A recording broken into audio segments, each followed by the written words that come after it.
یہ اس بات کا ادراک ہونا کہ ہم نے دعا مانگنی ہے. میں نے بہت سارے ایسے لوگوں کو دیکھا کہ وہ دعا نہیں مانگتے, وہ کہتے نہیں ہم خود کر لیں گے, ہم خود کر لیں گے. اعوذ باللہ من الشیطان الرجیم. بسم اللہ الرحمن الرحیم. اللہم صلی علی محمد وعلی آل محمد صلی اللہ علیہ وآلہ وسلم. ابتدا میں آپ نے ایک بات کہی کہ ہماری عبادات بھی قبول نہیں ہوتی ہیں جب تک ہم دعا نہیں مانگتے ہیں نا. تو انسان جو ہے نا وہ اللہ تعالیٰ سے تعلق کو مضبوط رکھنے کے لیے دعا کا سہارا لیتا ہے, اور بہت ساری دعائیں تو آپ کی اللہ تعالیٰ بغیر مانگی قبول فرما لیتے ہیں. جیسے ہم نے آنکھیں اللہ سے مانگی نہیں ہیں, زبان مانگی نہیں تھی, لیکن ہمیں یہ ساری چیزیں میسر آ گئی ہیں. ٹھیک ہے, لیکن جو لوگ دعا نہیں مانگتے ہیں کہتے ہیں ہم اپنا کام خود کر لیتے ہیں. ٹھیک ہے, بھٹکتے رہتے ہیں, کبھی ادھر بھٹکتے ہیں کبھی ادھر بھٹکتے ہیں. ایک چاہت ہے اللہ تعالیٰ کی اور ایک چاہت ہوتی ہے بندے کی. ہوتا کیا ہے جو اس کی چاہت ہے. ٹھیک ہے, اور کیا ہی اچھا ہو کہ جب ہم اپنے ہاتھوں کو اٹھائیں اور اس سے تعلق کو استوار کریں, مضبوط کر لیں. جب باتیں کرنے کی عادت ہوتی ہے نا ہمیں اللہ سے باتیں کرنے کی, اللہ تعالیٰ میرا یہ مسئلہ ہے آپ ہی حل کر سکتے ہیں.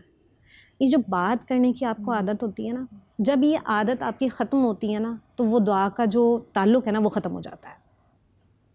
آپ جب تک اللہ سے باتیں نہیں کریں گے نا, ہم یہ 5 ٹائم جو ہمیں ملے ہیں یہ کیا ہے, کبھی ہم نے سوچا ہے؟ یہ 5 وقت اللہ تعالیٰ ہمیں چاہیں تو ایک مرتبہ بھی کھڑا کر سکتے تھے نا, اور وہ ایک کا ثواب 50 کے برابر کہیں 100 گنا بڑھا سکتے تھے نا. لیکن اللہ تعالیٰ نے ہمیں 5 ٹائم اپنی بارگاہ میں کھڑا ہونے کا اذن بخشتے ہیں, اور اس میں ہم کیا کرتے ہیں, دعائیں مانگتے ہیں. اللہ تعالیٰ پلیز مجھے سیدھے راستے پر چلائیے, ان لوگوں کے راستے پر چلائیے جن پر آپ نے انعام کیا ہے. ٹھیک ہے, تو وہ جو دعائیں ہیں نا یہ دراصل اللہ سے تعلق ایسا مضبوط آپ کا ہونا چاہیے کہ آپ باتیں کریں اللہ سے, ڈیلی بیسس پر اللہ سے کہیں اللہ تعالیٰ ہم جیسے کوئی مسئلہ ہوتا ہے اماں کو فون کرتے ہیں اس میں پھنس رہی ہوں میں, یہ مسئلہ میرا حل نہیں ہو رہا امی, میں کیا کروں, مجھے سمجھ میں نہیں آتا. اماں کیا کرتی ہیں, سجیسٹ کرتی ہیں کہ ایسے کر لو, ایسے کر لو, ایسے نہیں ہو رہا تو ایسے کر لو. ٹھیک ہے, اللہ نے ہم سے کہنے سے پہلے, ہمارے کہنے سے پہلے اللہ تعالیٰ نے ہمیں ایک کتاب دے دی ہے. ٹھیک ہے, اور جب ہم اس کتاب سے کہتے ہیں نا کہ میں یہاں پھنس رہی ہوں, مجھے یہ نہیں سمجھ میں آ رہا, اللہ کہتے ہیں ادعونی, مانگو مجھ سے, میں تمہاری دعاؤں کو قبول کروں گا. اے محبوب صلی اللہ علیہ وسلم, آپ سے اگر میرے بندے میرے بارے میں پوچھیں آپ ان کو بتا دیں میں ان کی شہرت سے زیادہ ان کے قریب ہوں. اس سے قریب کوئی ہو سکتا ہے؟ نہیں ہو سکتا. بالکل. تو ہم اصل میں ہم انسان جو ہے نا وہ یہ سمجھتا ہے میں سب کچھ ہوں, میں سب کچھ کر لوں گا. ٹھیک ہے, لیکن اخیر آنا اس نے وہیں پر ہے. بالکل. ساتھ میں یہ بھی کہ بہت ساری جگہوں پہ ہم اللہ پاک سے اگر کبھی کوئی چیز دعا مانگی ہو نہیں ہوتی, بھائی وہ اللہ بہتر جانتا ہے کہ کب چیز آپ کو عطا کرنی ہے, تو ہم ناراض بھی ہو جاتے ہیں کہ نہیں جی میری تو دعائیں قبول ہی نہیں ہوتی, پتہ نہیں اللہ مجھے میری دعاؤں پہ قبولیت کی مہر نہیں لگتی تو میں تو دعا ہی نہ کروں. مجھے اس کا بتائیں کہ نور بھائی, اور مجھے بتائیں کیا ہمیں دعا کرنے کا ڈھنگ بھی آتا ہے؟ نحمد ونصلی علی رسولہ الکریم, اما بعد, فاعوذ باللہ من الشیطان الرجیم, بسم اللہ الرحمن الرحیم. قال اللہ تعالی فی القرآن المجید والفرقان الحمید, وَإِذَا سَأَلَكَ عِبَادِي أَنِّي فَإِنِّي قَرِيبٌ أُجِيبُ دَعْوَةَ الدَّاعِ إِذَا دَعَانِ. وقال رسول اللہ صلی اللہ علیہ وسلم الدعاء والعبادہ. وقال رسول اللہ صلی اللہ علیہ وسلم الدعاء مخ العبادہ. وقال رسول اللہ صلی اللہ علیہ وسلم الدعاء سلاح المؤمن. صدق اللہ العظیم وصدق رسولہ النبی الکریم. تمام تعریفیں اللہ سبحانہ و تعالیٰ کے لیے, اور درود و سلام ہم سب کے آقا, ہم سب کے مولا, تاجدار مدینہ, تاجدار ختم نبوت حضور محمد رسول اللہ صلی اللہ علیہ وسلم, اور ان پر سلام ہوں, ان پر رحمتیں ہوں جو خود رحمت للعالمین ہے, کہ جو کائنات میں ہمیشہ دعا مانگتے ہیں. تو کبھی مولا کائنات سیدنا علی شیر خدا کے لیے نہیں مانگ رہے کہ علی کو وہ مقام دے دے, فاطمہ کو یہ دے دے, حسن کو وہ دے دے, حسین کو وہ دے دے, زینب کو وہ دے دے, لیکن جب بھی مانگتے ہیں تو اس کائنات میں اپنی امتی کے لیے مانگتے ہیں. شب معراج پر جانتے ہیں جب حکم ہوتا ہے مانگو, تو وہاں بھی اس پوری کائنات میرے لیے اور آپ کے لیے اور آپ کے لیے نبی علیہ الصلوۃ والسلام دعا مانگتے. ہر نبی نے دعا مانگی اور اللہ نے دنیا میں قبول فرما لی. کسی صحابی نے پوچھا صلی اللہ آپ نے وہ دعا مانگنی؟ فرمایا نہیں، وہ کل قیامت میں اپنی امت کی بخشش کے لیے چھوڑ دیا کہ میں اپنی امت کی بخشش کے لیے دعا مانگوں. آقا علیہ الصلوۃ والسلام فرما رہے ہیں الدعا مخ العبادات، تمام عبادتوں کا مقصد دعا ہے. الدعا هو العبادت، دعا ہی عبادت ہے.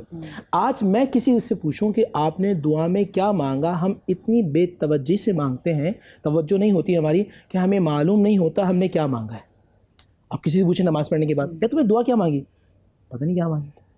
یعنی کہ آپ کی توجہ نہیں ہوتی، آپ کی توجہ کا ارتکاز نہیں ہوتا. آپ اندازہ کیجیے پوری کائنات کے رب سے مانگ رہے ہیں. پھر آپ نے کہا بہن ڈھنگ، کچھ دن، کچھ ایام. خاص طور پہ ماں باپ کو آپ محبت سے دیکھیں، اور ماں باپ محبت دیکھنے کے بعد آپ کو دعا دے دیں تو وہ فرض سے عرش تک چلی جاتی ہے. کچھ چیزیں ایسی ہوتی ہیں جہاں مانگنا نہیں پڑتا. پھر دوسرا آپ کا کردار، آپ کا عمل. آج میں ہر کسی سے کہتا پھروں، مثال کے طور پہ اسد بھائی سے یا جواد بھائی کو، اور جواد بھائی کو میں تنگ کرتا رہوں بھائی دعا کیجیے گا، تو یہ تو خیر شریف آدمی ہے، دعا کر بھی دیں گے. مگر ہمارا عمل ایسا ہوتا ہے کہ ہم دعا کے لیے کہہ رہے ہیں. میرے والد صاحب رحمۃ اللہ علیہ فرماتے تھے بیٹا اپنا عمل اتنا خالص کرنا کہ تمہیں کہنا نہ پڑے، لوگ تمہارے لیے دعا کریں. پھر جمعے کا دن، پھر کچھ ایام، پھر جب رب سے مانگے نا، اور بالخصوص میں اپنی بہنوں سے کہوں گا میری بہنیں ناراض نہ ہوں، آپ جب رب ذوالجلال سے مانگیں تو شکوہ شکایت نہ کریں. میں کچھ اپنی بہنوں سے کہتا ہوں کہ آپ دعا مانگتی ہیں، ہماری قبول نہیں ہوتی تھی، نعوذ باللہ ہم نے دعا مانگنا ہی چھوڑ دیا. آپ یہ ذہن مت کیجیے گا.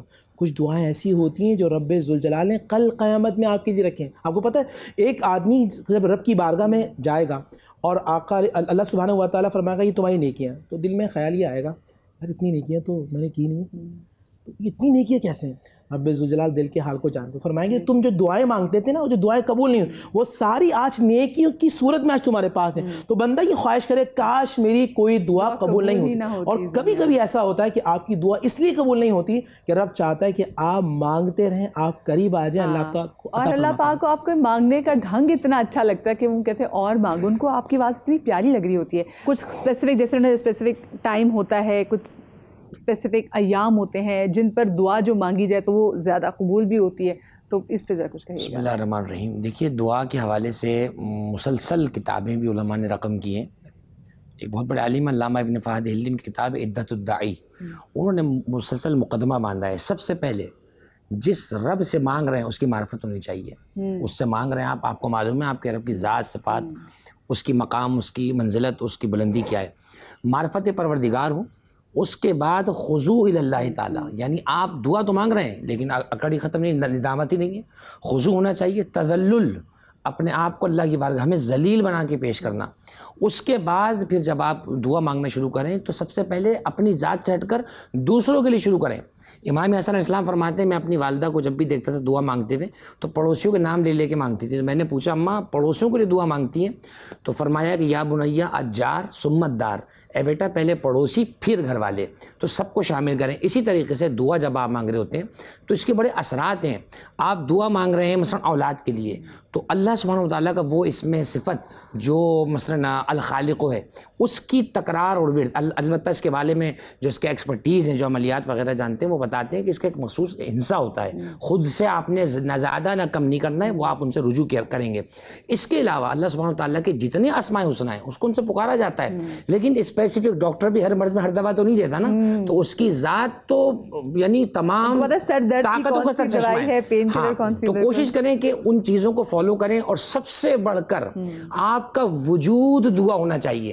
جیسے ابھی محترمہ نے بیان فرمایا تھا کہ جو 5 وقت کی نماز ہے یہ صرف کوئی اٹینڈنس نہیں ہے کہ ہم حاضری لگانے آئے چلے گئے، یہ مسلسل دعا کا پیکیج ہے. 5 وقت تمہیں بلا کر ایک طرح سے تمہاری پریزنٹ لگوائی جا رہی ہے، لیکن اس کے بعد اللہ تمہیں اسی کنٹینیوٹی کے ساتھ ایک نماز سے دوسری نماز تک اگر اپنے ذات سے اپنی بارگاہ میں جوڑا ہوا دیکھے گا تو وہ مانگنے کے بعد بھی عطا کرے گا اور بنا مانگے بھی اپنی بارگاہ سے عطا کرے گا. بس فرق اتنا ہے، بنا مانگے عطا کرے گا تو وہ اوروں کی طرح کرے گا جیسے مشرکوں کو دیتا ہے، مانگ کے عطا کرے گا تو وہ اپنے بندے کے قد کو بڑھا کر دے گا، اور جو اللہ سے مانگنے کی عادت ڈال لیتا ہے نا وہ پھر دنیا سے نہیں مانگتا ہے. اور بڑی پیاری بات اپنی کی کہ بھئی جب ہم دعا کر رہے تھے نا تو آپ کو معرفت جو ہونی چاہیے. تو ٹھیک ہے ہماری چھوٹی چھوٹی چیزیں ہوتی ہیں کبھی کبھی بہت بڑے کام بھی ہیں، لیکن آپ کو یہ بھی دیکھنا چاہیے کہ جس سے مانگ رہے ہیں وہ کتنا عظیم ہے، وہ کتنا بڑا ہے. تو ہم اپنی اوقات دیکھ کے نہ مانگیں، ہم وہ دینے والے کی ذات کو دیکھ کے جو ہے دعا مانگیں. تو آج ایسے ہی دیکھیں آپ کے اندر یہ ایمان پختہ ہونا چاہیے کہ جب آپ کھل کے مانگتے ہیں اور خوش و خضوع کے ساتھ مانگتے ہیں تو قبولیت کی مہر ضرور لگتی ہے. آپ کی ہم کالز بھی لیں گے, آپ کو وظائف بھی بتائیں گے, لیکن وہی بات اپنے پلو سے باندھ کے رکھیے. ہر چیز کے قبولیت کا ایک وقت ہوتا ہے. بہت ساری چیزیں اللہ ہی بہتر جانتا ہے کہ کب اگر انسان کو دے دی جائیں تو زیادہ بہتر ہے. ہر چیز میں اس کی مصلحت بھی ہوتی ہے. تو آپ لوگ ہمیں کال بھی کر سکتے ہیں. اور آج کل کے ٹائم میں اگر میں لوگوں کے سب سے زیادہ مسئلے مسائل دیکھوں, اگر ہم سروے بھی کنڈکٹ کریں, اور جب ہم پہلے بھی جب بات کرتے ہیں کہ جی دیکھیں کل ہمارے علماء دین ہمارے پاس آ رہے ہیں, تو آپ لوگ ان سے کیا بات کرنا چاہیں گے, کیا ان سے پوچھنا چاہیں گے. تو ایک وظیفہ جو سب لوگ عائشہ بہن پوچھنا بھی چاہتے ہیں, وہ یہ پوچھنا چاہتے ہیں کہ جی روزی روزگار کے حوالے سے